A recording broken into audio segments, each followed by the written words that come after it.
thing to look at is the setting up of the equipment. As Alex said, you know, it's very important that you know if you're arranging the gig yourself. Obviously, there will be help on all this sort of thing, but for future reference, once you get more confident perhaps and start wanting to put shows on your own, it's good to know where you need to set things up. So there's a few basic ground rules. One, as I said, was the back line, which, as the name suggests, goes at the back. So wherever the stage is, that would go towards the back of the stage. Leaving the main area of the stage, obviously we're not raised up on the stage, but you can imagine, the main area here, free for the performers, the guitarists, the singers to stand and move around. And then you would have the microphones generally at the front for the singers, the backing singers, everything like that. And they would basically, just fill up the stage nicely, neatly, and try and leave space for everything that you need. Now the speakers obviously have to be set up to face the audience, hence the front of house speakers, and the monitors have to be set up to face the audience. So there's just a few little tips, such as microphones are always best set up behind the row of the speakers, and this is just to bring down the risk of what we call feedback, which is essentially a high-pitched or low-pitched squealing noise. Now again, I'll come on to describe that in a bit more detail in a moment, but excuse me. So basically that is the nuts and bolts of what you would have on the stage end, and then the only other thing is the mixing desk, which we'd need, which, as I say, we've got at the back there. And the reason we have the mixing desk there is so the sound engineer, whoever's doing the sound, can hear what the audience are hearing.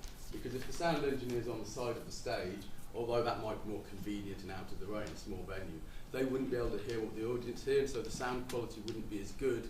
Obviously, the audience wouldn't enjoy the show as much, and it wouldn't be as successful as it could be from a technical point of view.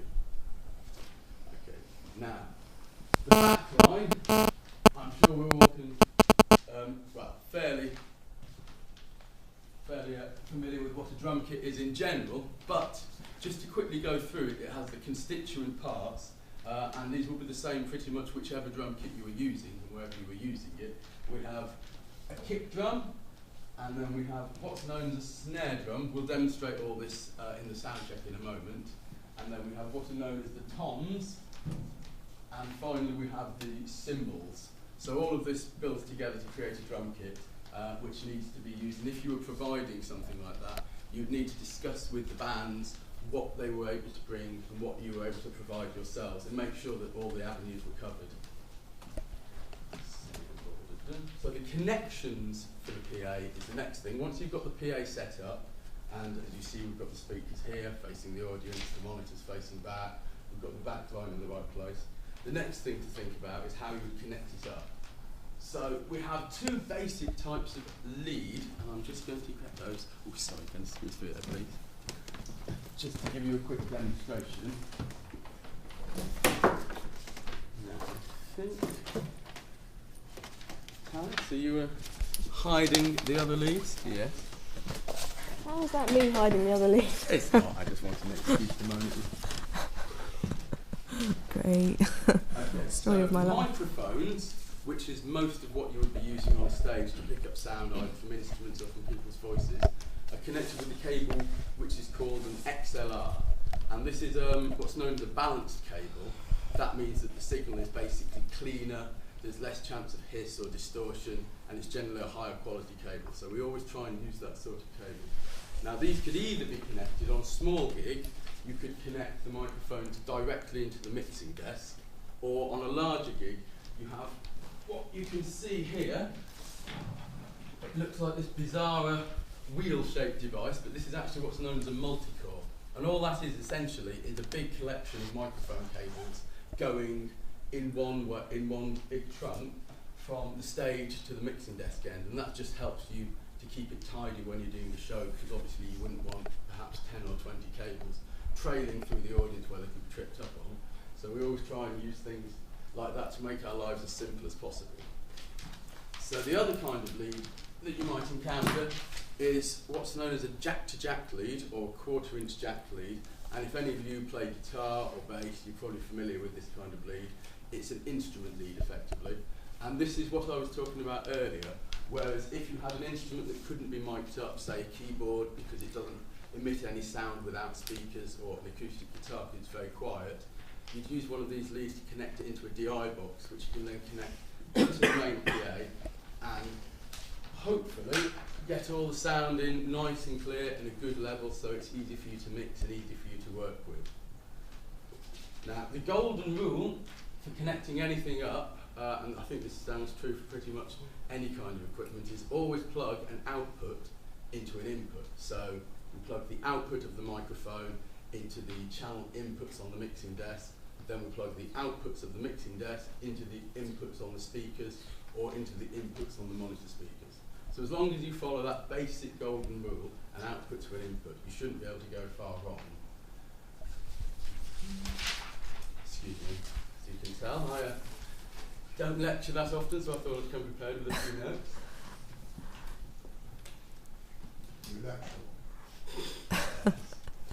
Flattery will get you everywhere. That was my question. Okay, so when we're setting up on the stage, setting up, getting the microphone, sound check, there were a few basic rules we have to follow. Now, one of those that I said earlier was to keep any microphones behind the front of house speakers, because otherwise that creates, as I said, feedback, which is essentially where the signal from the speakers gets picked up by the microphone and then recycled round the system in what's known as a feedback loop. Practically, it means you'll get a high-pitched squealing or a rumble or a whine, depending on what particular frequency. But either way, it's not something that you're looking for in sound. So to help yourself from that, if we put the speakers here, behind the line of the PA, then they're not going to be picking up as much of that sound, so there's less risk of creating that. Again, microphones, for the same reason, shouldn't be allowed to point towards monitor speakers, say. So if we were miking up a guitar amp, we would want to have it here with the microphone facing into the amp and facing away from the speakers, partly so it can pick up a better signal from the amplifier, and partly so it won't pick up too much signal from here, for the feedback reasons. Now, always try and keep your stage tidy. As you'll see here, we've got a lot of cables running everywhere, and they're running all around the sides and all across the front, but we haven't got any of the cables running across, well, except one of the guitarist's cables. I can't legislate for bands, I'm afraid. So basically the idea is to keep it as safe as you can. If you did have to run cables, it's just little common sense things like taping them down to the floor so people couldn't trip up on them. If people have got drinks on stage, again, just making sure they don't put them near power supplies, because if a singer had a glass of water and knocked it over halfway through and it went onto a power supply, it could potentially blow up the whole PA, which obviously wouldn't be very good from a point of view of the PA or from a point of view of the audience who were there to watch the gig. So it's just little common sense things like that that will help make it as smooth as possible, because that ultimately is the aim, is to take away any stress from the technical side of things and to leave as much time for the performance, for the sound checks, and for everyone to basically enjoy themselves, which is the point of playing and going to a gig. So I shall have a quick look at miking up. Is that okay before we move on to the actual sound check part? Right, yeah. Okay, so miking up the instruments. Now obviously for a vocal, you don't mic it up as such, it's just there for the singer to use, but there are still a few things that you can teach them or attempt to teach them in the case of some singers. What? So, What are you trying to say? Just saying. But there are a few things you can teach them. For example, microphones, the closer you are to a microphone, obviously the more signal it will pick up. So if I'm speaking into the microphone or trying to sing into it from here, it's going to have to do a lot of work to hear my voice over the sound of all the other instruments going on. So the closer a singer can get to the microphone, the better it will be in terms of the volume you can get and also in terms of the sound you can get. Some singers will hold the microphone themselves, they won't leave it in the cradle, they'll take it off and walk around. So if singers are doing that, just try and make them aware that they need to try and not do what I said earlier, pointing the microphones towards any of the speakers. Or if they come out into the audience, again, pointing the microphones towards the speakers, because this is a proven recipe for feedback. And as I said earlier, feedback is the sound engineer and the musician's worst enemy. So microphones for instruments, obviously you get to position these where you want them to, and this is a more this is a more straightforward way of doing it because you take the human element out of it. And again, the aim is basically to put the microphones as close to the instruments as you can. As you see with the guitar amplifiers, we've got them right up close. And on the drums, we've got one down here for the kick drum, which is very close to the drum. We've got a little clipped on one here, which again is very close. And it's just to give us the best, what we call signal to noise ratio. But basically that just means the best volume you can get, which means it'll be easier to get the mix from a front of house perspective. Everything will run more smoothly, and the sounds will be easier to get. Right. Now, the mixing desk, which, as I say, this is a small has what's known as a channel strip on it, and this mixing desk, I don't know if you can see, but each of these faders along here corresponds to one channel.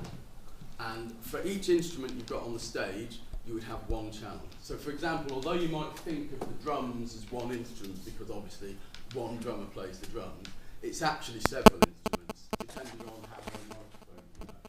So in this case, we have a microphone for the kick drum, we have a microphone for the snare drum, and one for each of the toms. So we would need to use 4 channels on the mixing desk for that.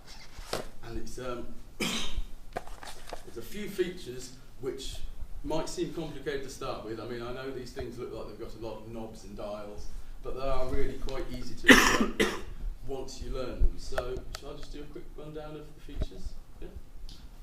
Okay, so the main thing is the first control at the top, which is called a gain control. It might be called a trim control or a microphone pre-control, but basically it's the same thing. And what this is used for is setting the level that's coming into the mixing desk. So if you have it set too low, then obviously you're not getting as much sound as you want. You might get a lot of hiss on the channel. You might not be able to make it loud enough in the context of the mix.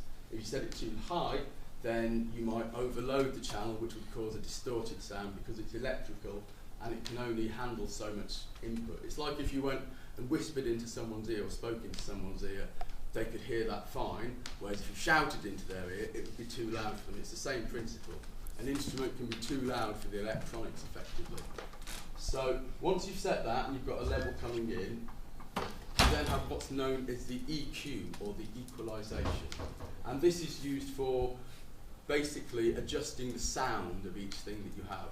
The aim is always really to hear what is there, just louder. So you really just want to be, if you can, making the same sound that, say, the guitar amp would make, just louder. And it might be that the guitar amp has a nice sound, and when you turn this up in the mixing desk, it just doesn't quite sound right.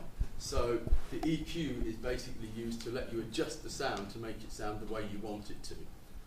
We'll have a quick look at that later when we're doing the actual sound check, but for now it's just to make you aware of that. And then down here, these are what are known as channel faders. Now these are what we use. I know this control was used to set the level that's coming into the desk, so you've got a good, healthy signal coming into the desk. And then these ones are used to balance the sound. So it might be that you think that the kick drum is a little bit too quiet or a little bit too loud, which you could just then turn up or down slightly just to balance it with the rest of the drum kit. It might be that the guitarist is playing a guitar solo, so you want to make the guitar louder, so you could just bring the fader with the guitar on up for a little while, just to get a better sound and a little bit more volume there, and then bring it down when the next verse starts or the next part starts. And that's really all you have on the input section of a mixing desk. I mean, I'm sure you've seen on telly fantastically large and complicated mixing desks that span, you know, half of this room, but essentially they all come down to working in the same way.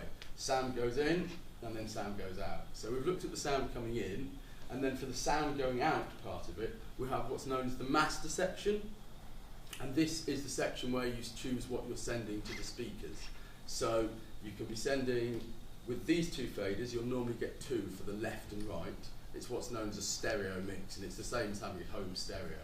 You'd have 2 speakers at home, well, unless you've got a fancy surround sound system, you'd have 2 speakers at home with your home stereo. It's just exactly the same principle on a larger scale. And the only other thing to be looking at on one of these, I think, is the auxiliary master, as we call it. Another name for this would be the bus. And the way